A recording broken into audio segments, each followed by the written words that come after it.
JPMorgan opens bank earnings season with a mixed report this morning. The country's second largest bank said that profits more than quadrupled in the fourth quarter, but fixed income revenues fell short of estimates, though they surprised on the investment banking side.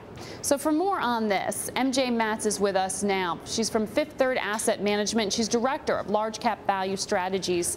She's with us live from Cleveland this morning. We should say JPMorgan makes up about 4% of her total large cap value portfolio. MJ, after this morning's numbers, is it going to be more or less than that 4% of your portfolio?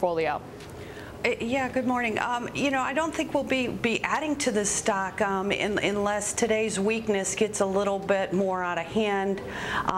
This stock has been very strong off the March lows. If you look at where the stock was, back then, we have made some tremendous gains already.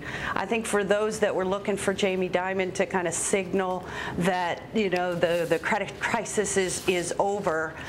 Might be mildly disappointed, but for us this is a pretty good report, and it really signals that JPMorgan remains on offense here.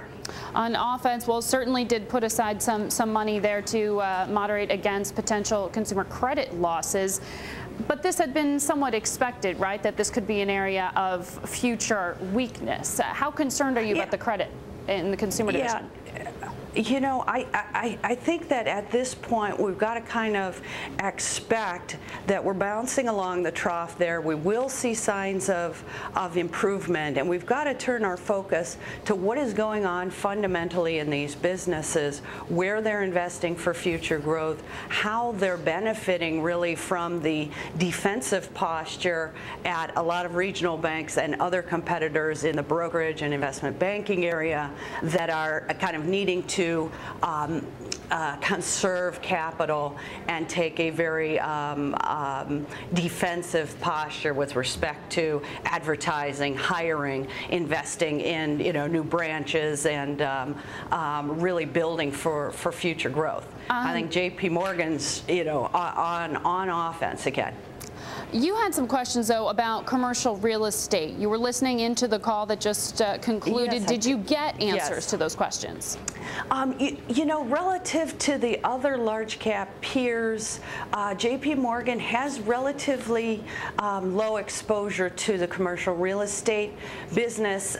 If they had discussed some major deterioration there, I think it would have been very bad news for the rest of the sector. I did not hear anything in particular from them that indicates that there's a change there, and they did have a modest positive in talking about potential drawdowns of lines of credit in the commercial business. So no bad news, incremental bad news out of that line.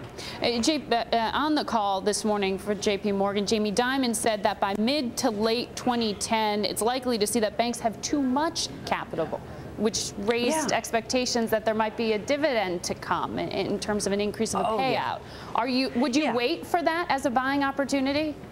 No, I wouldn't. I'd build positions ahead of that. And I think to a large extent that's kind of built into expectations today. Their dividend was reduced down to 20 cents, I believe, for the annual rate. That's well below normal. Their normal earning power is likely to be north of $4 or $5. So we could see and should see substantial dividend increases out of JPMorgan in the years to come. I think Jamie Dimon was clear. They're not going to get out in front of the regulatory environment